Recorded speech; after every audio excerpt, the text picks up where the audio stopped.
Bonjour à toutes et à tous. On est là aujourd'hui avec le docteur Chapuis pour vous faire un petit point sur la réglementation sur les atmosphères chaudes avec les modifications réglementaires qu'on a eues ces derniers mois. Donc fin mai, le 27 mai, sur le nouveau décret sur les atmosphères chaudes. On a bien pris en compte l'ensemble de vos questions lors de l'enregistrement du webinaire. On essaiera d'y répondre pour toutes les questions les plus génériques qui ont pu être posées. Pour toute question très spécifique, on vous invitera soit à nous les poser en fin de webinaire, soit à voir directement avec votre médecin du travail pour pouvoir avoir une intervention directement liée à votre activité. Voilà, c'est ça. Alors, on va parler. Si jamais il y a des questions que vous avez au fur et à mesure de la conversation, n'hésitez pas à les écrire.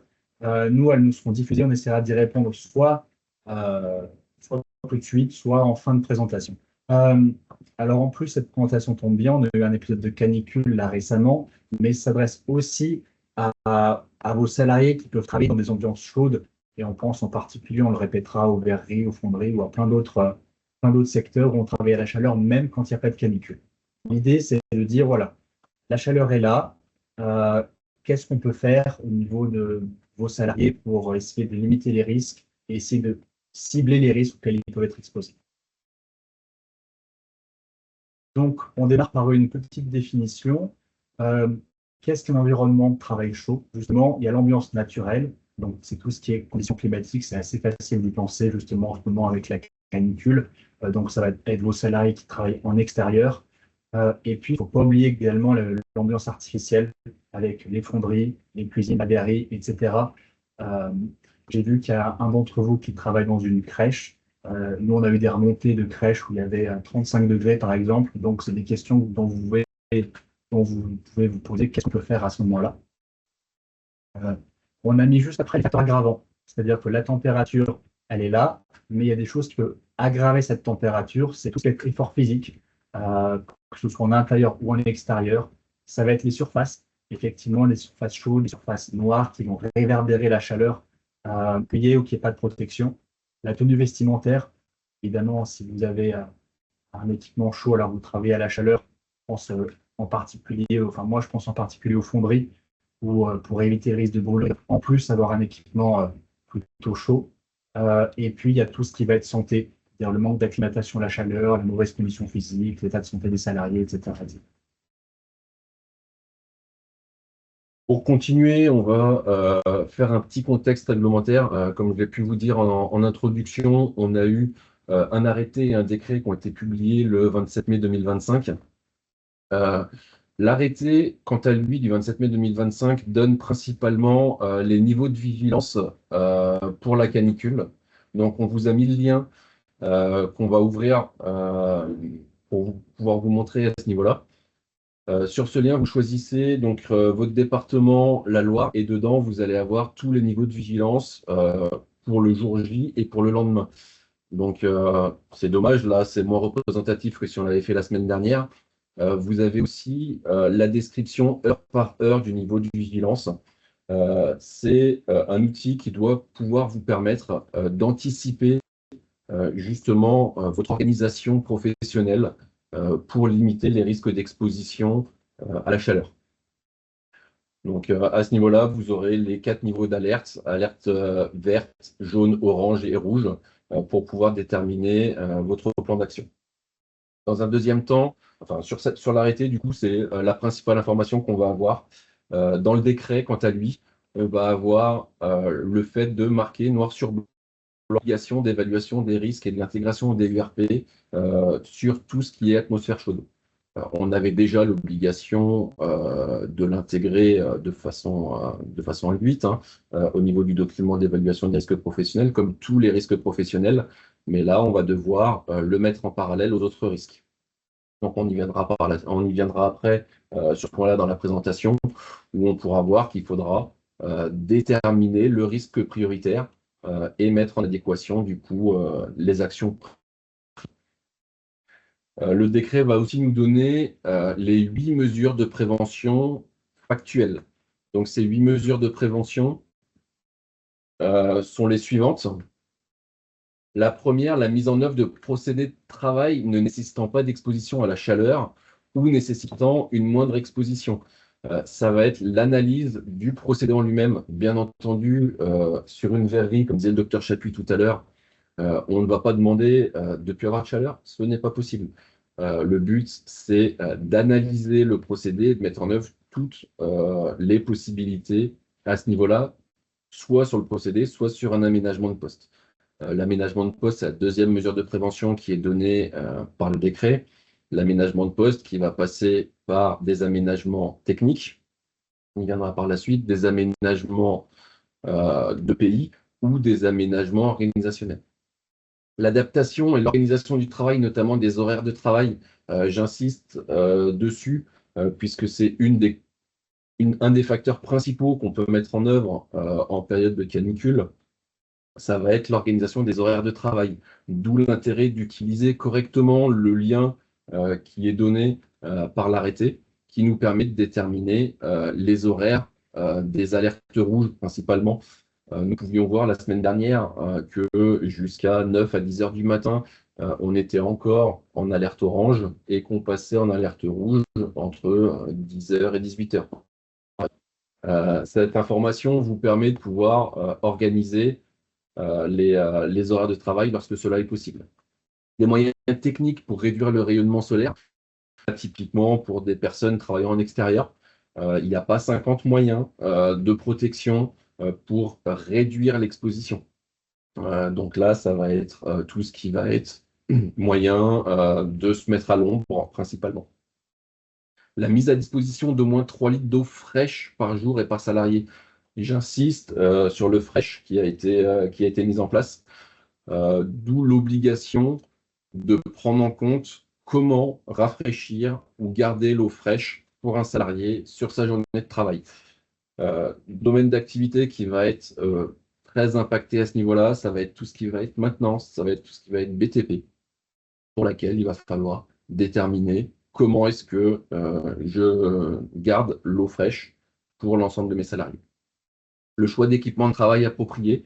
Donc là, on va être sur les EPI à déterminer si le pays est adapté ou pas aux conditions de travail en atmosphère chaude.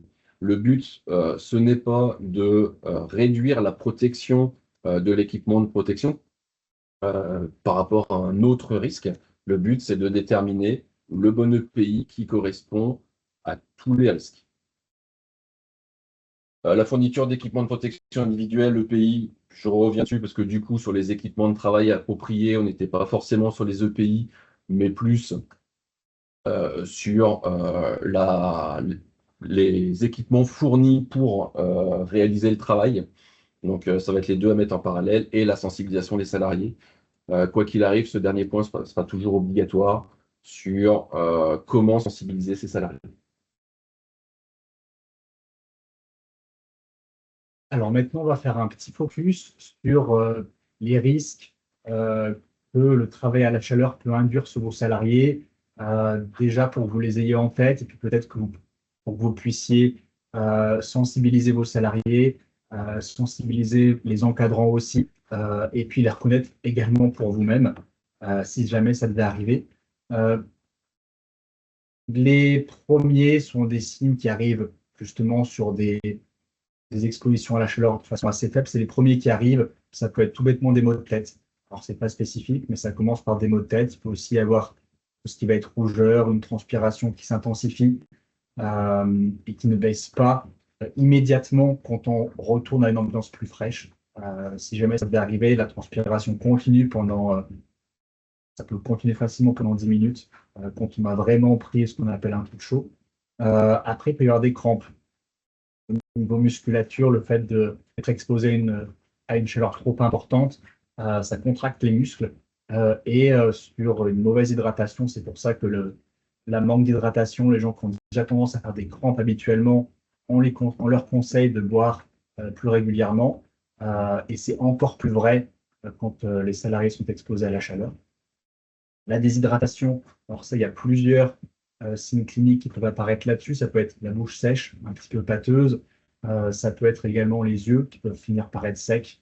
euh, surtout quand on est exposé à une chaleur dont le foyer est très proche de nous. Donc ça, c'est encore plus vrai pour ceux qui travaillent euh, près des fours, par exemple. Évidemment, le risque de brûlure. Donc pareil, la brûlure, ça peut être la brûlure au niveau de la peau, le fameux coup de soleil, mais ça peut aussi être une brûlure au niveau rétine euh, quand on est très exposé. Donc soit les surfaces qui réverbèrent beaucoup la chaleur, soit en environnement plutôt fermé, auprès des fours, des choses comme ça. L'insolation. L'insolation, donc ça arrive pas immédiatement, ça arrive un petit peu plus tard. Ça entraîne une augmentation de la température. Les gens ont l'impression de tomber malades, ils ont de la fièvre, ils font de la fièvre. Les maux de tête, dans ce cas-là, s'aggravent. Ils vont se coucher.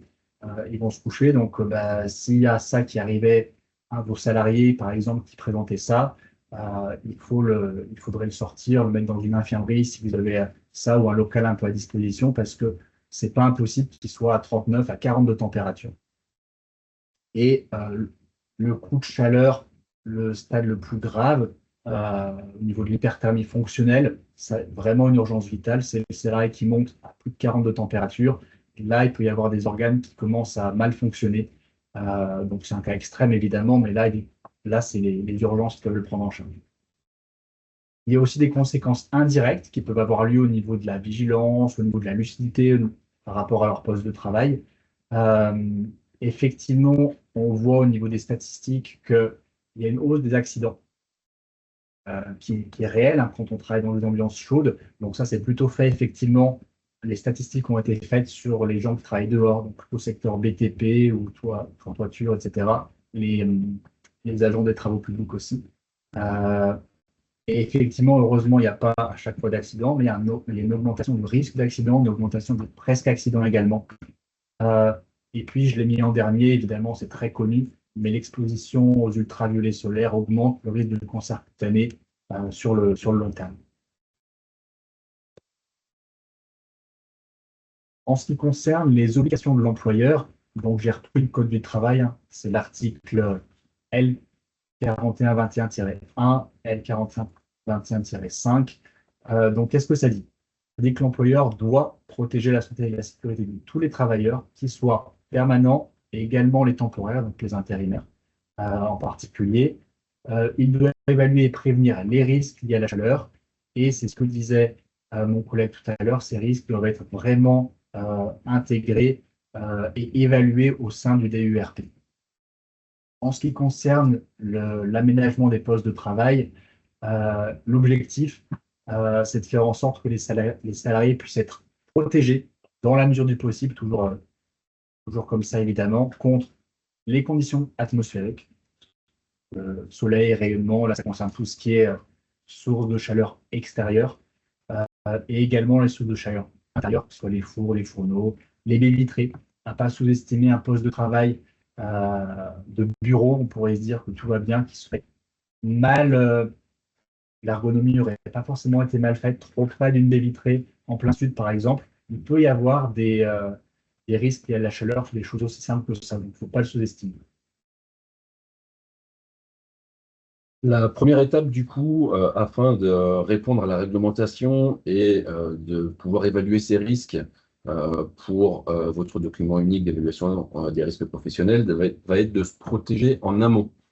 Donc, en amont de toute exposition à l'atmosphère chaude, la première chose va être d'identifier et d'évaluer les risques liés à cette atmosphère chaude. Donc, premièrement, au poste de travail ou à la tâche à exécuter. Est-ce qu'on a des travaux physiques, la durée de la tâche, du travail en extérieur ou pas, tous les facteurs aggravants qu'on va avoir.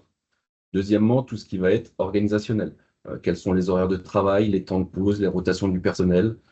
Quand je dis temps de pause, faut aussi prendre en compte le lieu de la pause. Est-ce qu'on a la possibilité de faire une pause sur un lieu frais, un lieu à l'ombre, un lieu climatisé ou pas?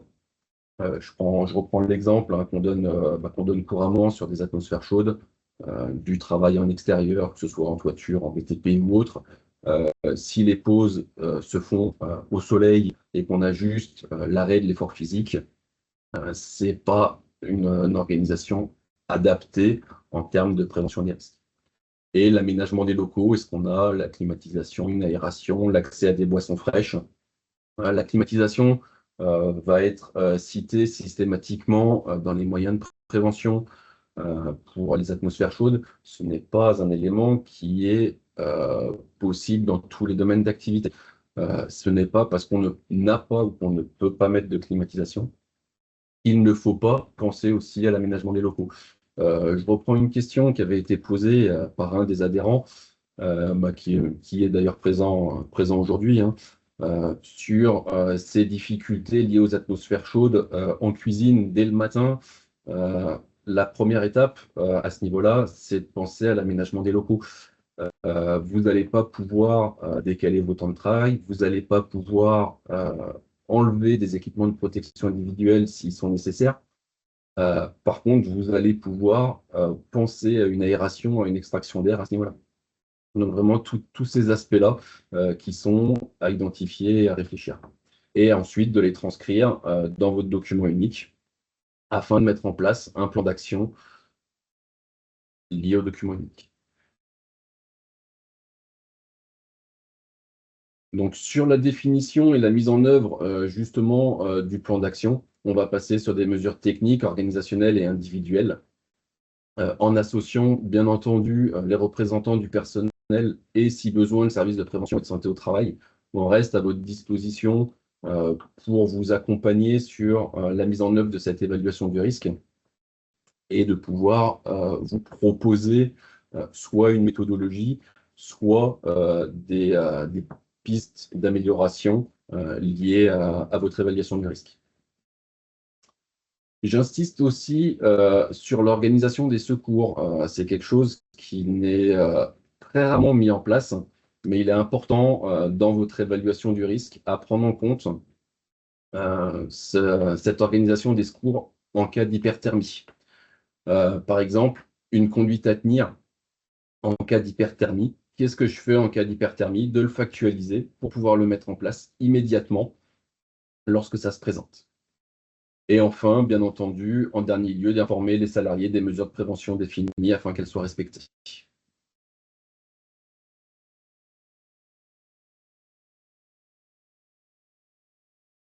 Sur l'organisation du temps de travail, il est important de prendre 3 facteurs en compte. Le premier, de limiter si possible le temps d'exposition des salariés au soleil ou à l'atmosphère chaude. En limitant ce temps d'exposition, on va réduire de façon très importante les risques d'hyperthermie. Il y a des moyens d'évaluer justement ces risques d'hyperthermie qui peuvent être mis en place par le biais de pays, on y viendra par la suite. Mais si dès le début, on prévoit de limiter les temps d'exposition, on limitera les facteurs aggravants à ce niveau-là. D'aménager les horaires de travail, c'est dans le cas d'une canicule, les façons les plus simples et les plus bénéfiques de limiter l'exposition aux ambiances chaudes afin de bénéficier des heures les moins chaudes de la journée tout en se basant sur le lien donné dans l'arrêté. Par exemple, lors d'un travail en 2-8, de décaler de quelques heures le matin ou le soir afin de limiter les expositions les plus chaudes, ou sur un travail en journée, de commencer 2, 3, 4 heures plus tôt afin de profiter des températures fraîches matinales. Et enfin, d'augmenter la fréquence des pauses qui doivent être adaptées à la température du lieu de pause. Donc, encore une fois, bien prendre en compte le lieu où va pouvoir se passer la pause ou l'exposition du salarié. Un salarié en administratif avec un bâtiment tempéré ne devra pas avoir une pause forcément de la même durée qu'un salarié exposé à un travail physique sur une ambiance chaude.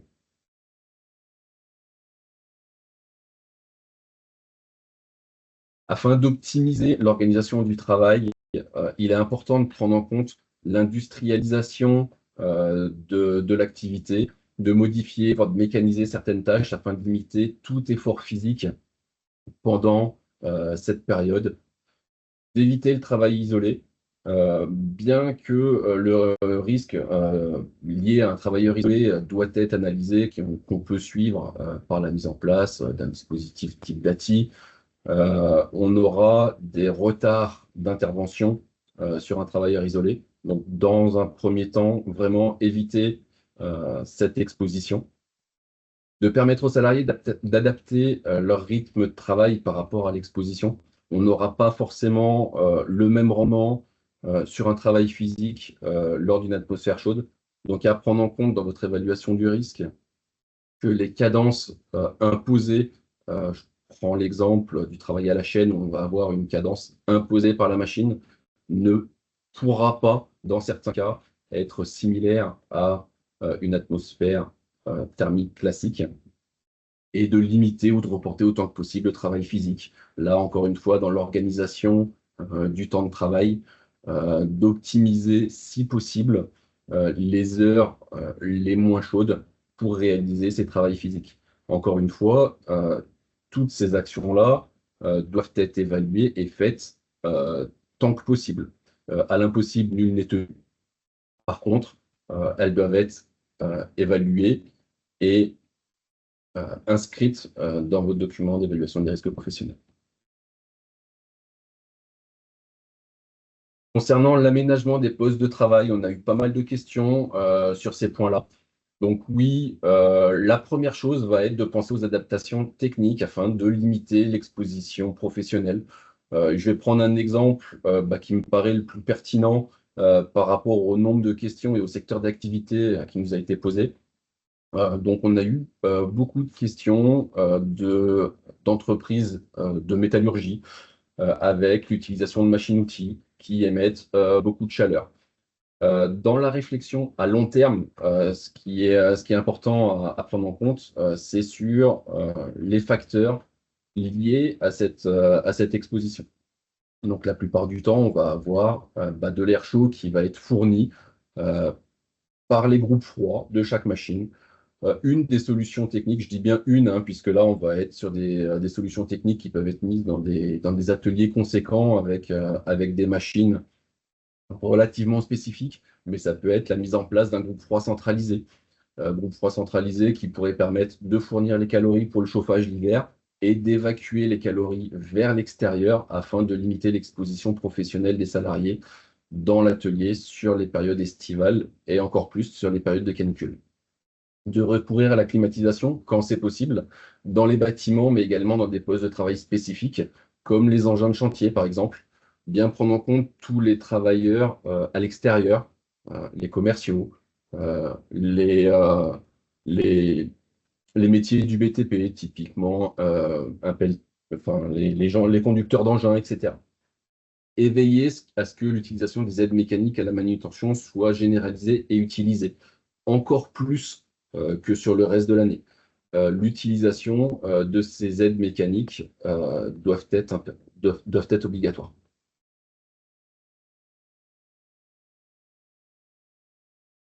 Sur l'aménagement des postes de travail, on va reprendre les obligations réglementaires qu'on a à ce niveau-là. Installer les sources d'eau potable quand c'est possible, sources d'eau fraîche. Eau fraîche opposée à eau chaude. Il n'est pas demandé d'avoir de l'eau à 4 degrés obligatoirement. Par contre, on doit pouvoir s'assurer de mettre à disposition de l'eau fraîche à nos salariés, minimum 3 litres par salarié. Donc, bien anticiper cette obligation réglementaire et ce besoin pour vos salariés afin de pouvoir leur proposer des moyens techniques d'avoir de l'eau fraîche à disposition, que ce soit pour les salariés en extérieur, des glacières avec une prise de courant à proximité pour pouvoir les refroidir ou un frigo pour pouvoir mettre de l'eau. Peu importe la solution technique retenue, il faut pouvoir s'assurer d'avoir ces 3 litres d'eau fraîche à disposition. De prévoir des aires de repos climatisées. On a souvent la problématique sur les coups de chaud, sur des travailleurs travaillant à l'extérieur, du travail en toiture ou autre, où là, il faut pouvoir avoir une aire de repos soit climatisée, soit ombragée au minimum, afin de pouvoir prendre ses pauses et récupérer de l'exposition aux atmosphères chaudes. De prendre en compte le confort thermique lors de la conception des bâtiments, chose qui est encore trop rarement réalisée de nos jours, avec beaucoup de baies vitrées, puisqu'on va penser aux économies d'énergie l'hiver, pas forcément aux atmosphères chaudes l'été, avec des moyens d'ombrager justement ces baies vitrées. des BSO, des choses comme ça qui doivent être prises en compte dans les choix architecturaux. Et pour les intérimaires, bien prendre en compte que les équipements de protection individuelle EPI adaptés aux atmosphères chaudes doivent être fournis par l'entreprise utilisatrice, donc doivent être définis et fournis par l'entreprise utilisatrice, au même titre que pour leurs propres salariés. Je vais en profiter pour répondre à une question qui nous a été posée sur ce sujet-là, et qui concerne des commerciaux, des salariés un peu itinérants, pour lesquels c'est pas forcément évident de leur fournir de l'eau qui sera peut-être fraîche le matin, mais qui sera plus forcément fraîche au fur et à mesure de la journée. Donc effectivement, si l'organisation permet aux salariés de pouvoir se fournir en eau fraîche, bien sûr pris en charge par l'employeur, c'est une solution qui est simple et qui me paraît très adaptée à ce cas-là. Donc, effectivement, la question que vous posez, je pense que la solution est probablement la plus simple et qu'elle correspond tout à fait à de la réduction de risque au niveau chaleur. La seule chose qu'il faudra bien penser à prendre en compte, c'est comment garder cette eau fraîche parce qu'il ne va pas pouvoir aller acheter de l'eau dès qu'il aura soif. Voilà. À partir de ce moment-là, il y a aucun souci pour avoir ce type d'organisation. Au niveau de la sensibilisation et de la formation des salariés sur les risques liés à la chaleur, ça peut paraître simple, mais il y a quand même des choses importantes à dire. On a parlé tout à l'heure de tout ce qui est déshydratation, coup de chaleur. Je pense que c'est quand même important, en particulier pour les entreprises un peu plus importantes qui ont des SST, qui puissent être formés, eux en particulier, au moins eux, sur ce risque-là pour pouvoir les identifier, pas passer à côté. De quelqu'un qui commence à avoir de la fièvre et qui travaillera à la chaleur, pas de penser tout bêtement que c'est une infection, qu'il est malade, que c'est un virus, et de le laisser à la chaleur. Donc ça, c'est vraiment important. Euh, une formation, une sensibilisation minimale à vos salariés qui sont exposés aussi, même si ils craignent pas le chaud, qui vous disent qu'ils craignent pas le chaud, c'est toujours important parce que ça peut tout à fait arriver du jour au lendemain. Et également sur les mesures de prévention. Toujours pareil, les mesures de prévention collectives puis individuelles. Euh, qu'est-ce qui a été mis en place au niveau de l'entreprise? S'il y a des nouvelles fontaines à eau qui ont été installées, et ben, simplement leur signaler qu'elle est ici, ne passe pas à côté simplement parce qu'ils n'ont pas eu l'info, que, étant donné qu'ils sont un peu déshydratés, ils sont un peu perdus et qu'ils passent à côté. Euh, et également, on en parlait tout à l'heure, pour les cas les plus graves, en espérant toujours pareil que ça n'arrive pas, les premiers secours, qui sachent en particulier les SST, ce qu'ils doivent faire, que ça soit clair dans un moment comme ça où ça peut être, il peut y avoir un peu de stress, que les choses soient vraiment claires dans les esprits. Au niveau des mesures individuelles et de l'hygiène de vie, pareil, euh, des choses très simples. Qu'est-ce qui permet de réduire les risques à la chaleur? On en a parlé, hein, ça concerne en particulier les mesures dont on vous a parlé tout à l'heure, mais vraiment quelque chose de très simple. Je pense qu'en 15 minutes, vous pouvez vraiment sensibiliser vos salariés, en tout cas pour les risques les plus simples. Des cas particuliers, je pense que ça pourrait être plus long, mais voilà, qu'ils sachent ce qu'ils peuvent utiliser quand ils sont soumis à ces risques-là, qu'il y ait des déshydratations ou pas, parce que, encore une fois, le plus important, c'est la prévention. Faire en sorte que ça n'arrive pas, c'est beaucoup plus simple que quand il y a un souci, d'essayer de le régler.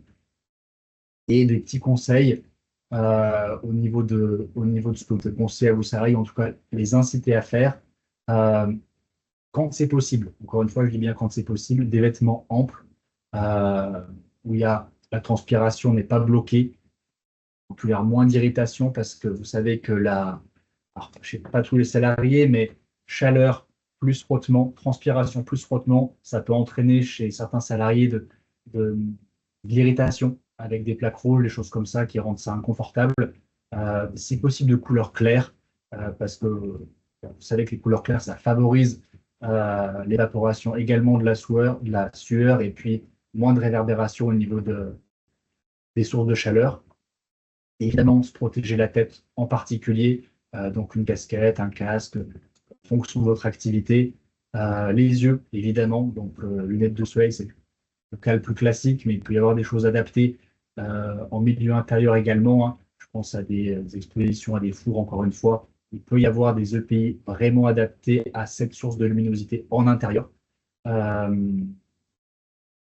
Également, de l'eau, on répète un petit peu, ça paraît tout bête, mais vraiment de la prévention. Il ne faut pas attendre d'avoir soif pour boire, en particulier l'été et en particulier quand il y a la canicule.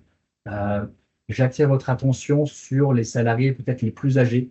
Il faut savoir qu'en général, quand on devient un peu plus âgé, on perd cette sensation de soif et on a plus tendance à boire que quand c'est presque trop tard, quand on est vraiment déshydraté, quand on a la bouche vraiment sèche, etc., etc.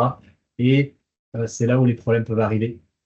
Donc ça peut arriver à tout le monde, mais en particulier les salariés les plus âgés qui sont en plus les plus fragiles, hein, à cette exposition-là. On le voit bien malheureusement chez nos anciens. À chaque épisode de canicule, c'est difficile pour eux et il y a malheureusement des décès. Également, éviter les repas copieux. Il faut savoir que un repas copieux, ça entraîne la production de transpiration, encore plus évidemment quand il fait très chaud, quand il y a un épisode de canicule, donc c'est pas du tout ce qu'on veut. Et c'est la même chose pour les boissons alcoolisées. Ça favorise la transpiration et ça déshydrate en plus dans le cas de l'alcool, donc c'est vraiment pas du tout ce qu'on veut pour ces épisodes-là. Euh, Tout ce qui est matériel électrique n'est pas utile. L'idée, c'est de pouvoir les éteindre. Ça rajoute forcément un petit peu de chaleur à la pièce, on ne s'en rend pas compte, mais une pièce où il y aurait plusieurs imprimantes, parce que c'est des bureaux partagés, des open space, des choses comme ça, ça peut vraiment faire une différence de quelques degrés. Et en période de canicule, quelques degrés de moins, on est tous contents de les avoir et vos salariés seraient vraiment contents de pouvoir en bénéficier. L'idée, voilà, c'est de pouvoir éliminer les sources de chaleur qu'on peut éliminer, parce qu'effectivement, la source principale, qu'elle vienne de l'intérieur ou de l'extérieur en fonction du risque, celle-ci, on ne peut pas jouer directement dessus.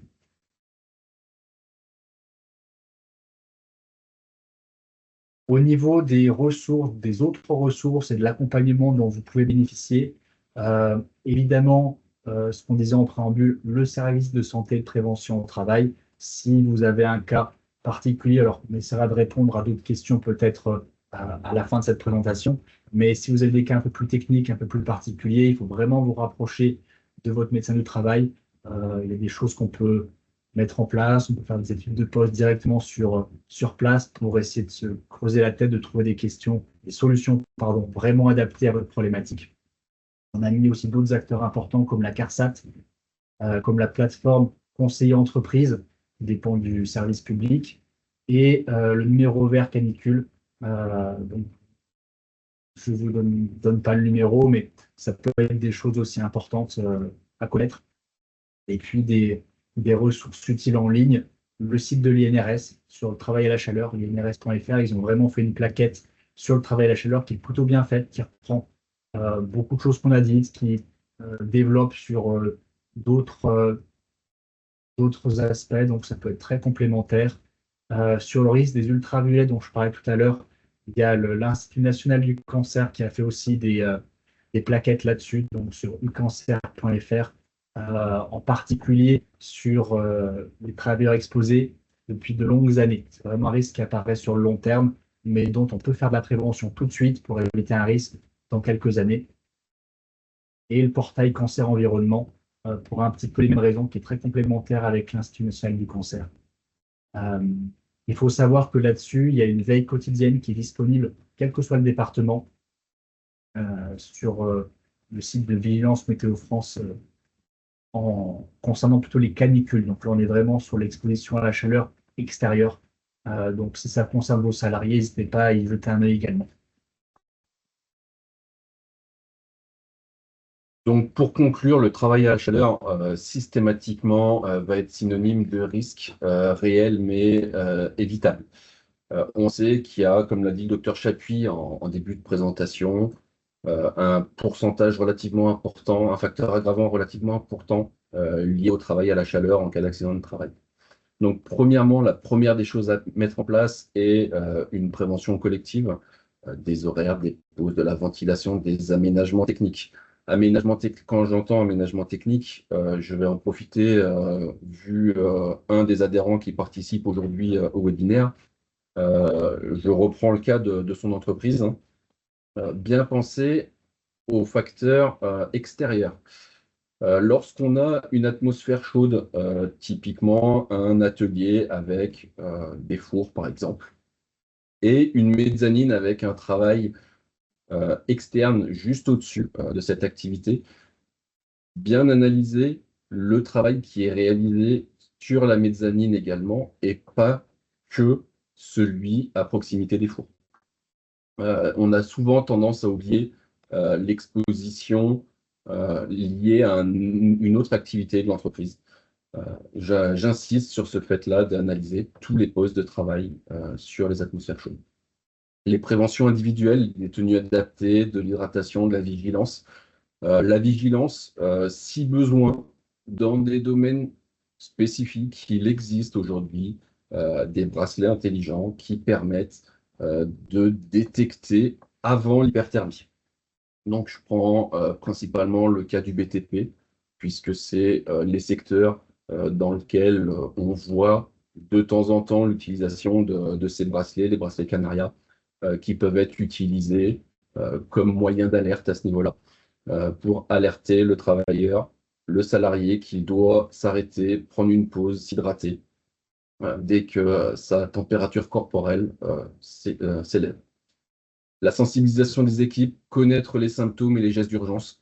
On ne le répétera jamais assez, hein, mais si on veut être efficace sur une prise en compte d'un salarié en détresse, il est impératif d'en connaître les symptômes et la conduite à tenir en cas d'urgence.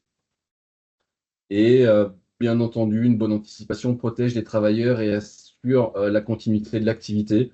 Donc, afin aussi d'éviter une désorganisation dans l'entreprise, bien penser à prendre en amont ce risque-là. Oui, aujourd'hui, nous sommes presque mi-juillet. On pourrait se dire, on n'aura pas le temps de mettre en place les actions pour cette année, on les mettra pour l'année prochaine. Non, il faut anticiper dès maintenant cette problématique. Et si elle ne sert pas cette année, elle sera prévue et réévaluée l'année prochaine afin d'avoir une prise en compte optimale. Donc, on vous remercie pour votre attention. On va répondre maintenant à vos questions. On a eu une question concernant des consignes ou des considérations à prendre sur une activité de blanchisserie en cas de forte chaleur.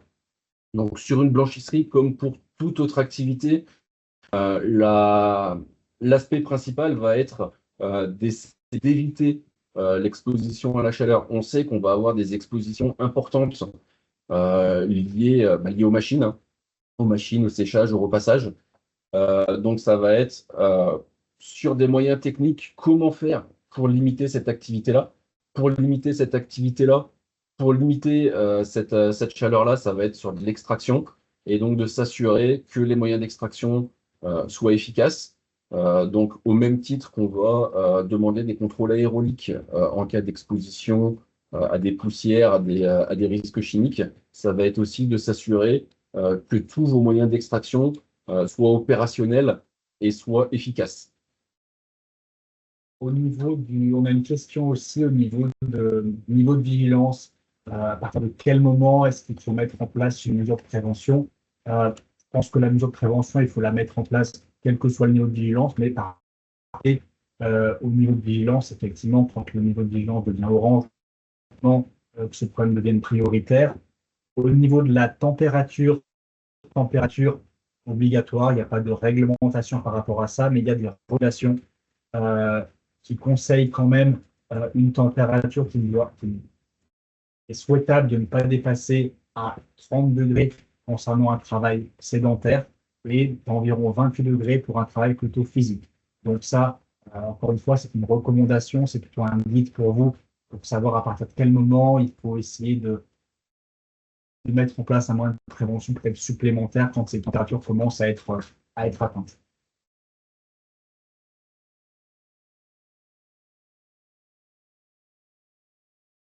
Alors, on a une question concernant des montages de meubles dans des véhicules utilitaires. Certains salariés souhaitent venir travailler en short. Est-ce autorisé ou possible?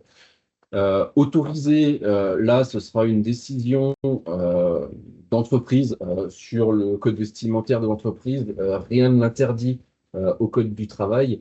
Est-ce possible? C'est une évaluation globale du risque qui pourra vous dire si c'est possible ou non.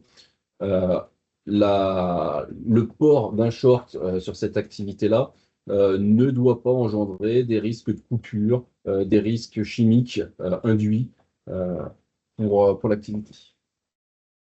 Alors, une autre question qui concerne le cas où il y a une déshydratation qui est constatée, par exemple par des SST. Qu'est-ce que ceci peut-il faire? Là, on parle de sel de déshydratation, des SRO. Euh, Effectivement, c'est très efficace, mais on est vraiment sur quelque chose. Alors, ça dépend de votre activité. Si vous êtes dans une activité de soins, que c'est un système qui vous est familier et que les SST sont formés pour en donner, bien sûr. Après, si la déshydratation est légère, une réhydratation orale simplement par de l'eau, par des choses comme ça, je pense que c'est le plus simple à mettre en place. Après, effectivement, si la déshydratation est plus avancée et que vous avez les compétences, ou que la SST ont les compétences d'utiliser ces SRO, à ce moment-là, en deuxième intention, on va dire, effectivement, c'est quelque chose qui peut être utilisable. Et c'est efficace dans le sens où ça réhydrate plus rapidement que pourrait le faire. Donc, on est vraiment dans des cas où il commence à y avoir de l'urgence. Sinon, c'est un peu disproportionné. Donc, il faut vraiment évaluer la déshydratation et tout le travail qui n'est pas évident des SST qui peuvent aider par téléphone, peut-être par les secours, si jamais il y a de l'hésitation à ce niveau-là. Concernant les aides spécifiques pour la mise en place de solutions techniques ou organisationnelles, à ma connaissance, à l'heure actuelle, il n'y a pas d'aide spécifique pour pouvoir euh, financer ces activités. On a une question sur les écarts de température maximales qu'on peut avoir lors de la mise en place d'une climatisation dans une salle par rapport au reste du bâtiment. Très bonne question, puisque bien entendu, on va prendre le cas le plus défavorable. Je prends l'exemple de mon couvreur de tout à l'heure, qui va travailler en pleine canicule sur un toit à 38 degrés. Il n'est pas question de le mettre dans une salle climatisée à 20 degrés immédiatement après son exposition. On préconise souvent une température 5 à 6 degrés inférieure à la température extérieure. Donc, oui, à 38 degrés, on ne va pas se mettre à 32 degrés non plus, mais se mettre à une température inférieure à 30 degrés, 30, 28 degrés, pour ne pas créer de choc thermique à ce niveau-là. Concernant le temps d'exposition sur la salle climatisée, ce temps va être à évaluer en fonction de l'exposition initiale du salarié. On n'aura pas besoin du même temps si on a une exposition de 20-30 minutes à une atmosphère chaude qu'une exposition de 2 heures, 2 heures et demie à cette même atmosphère. Donc là, encore une fois, ça va être à analyser en fonction de l'évaluation et du temps adapté pour cette récupération. Pour l'instant, on n'a pas d'autres questions. D'accord. Donc là, on n'a plus de questions en cours. Donc si vous en avez, n'hésitez pas à nous les soumettre. Il nous reste encore un petit peu de temps si jamais vous avez encore des questions. Je pense qu'on est bon. En l'absence de questions, merci pour votre participation. Merci. Merci à tous. Bonne journée. Bonne journée, au revoir.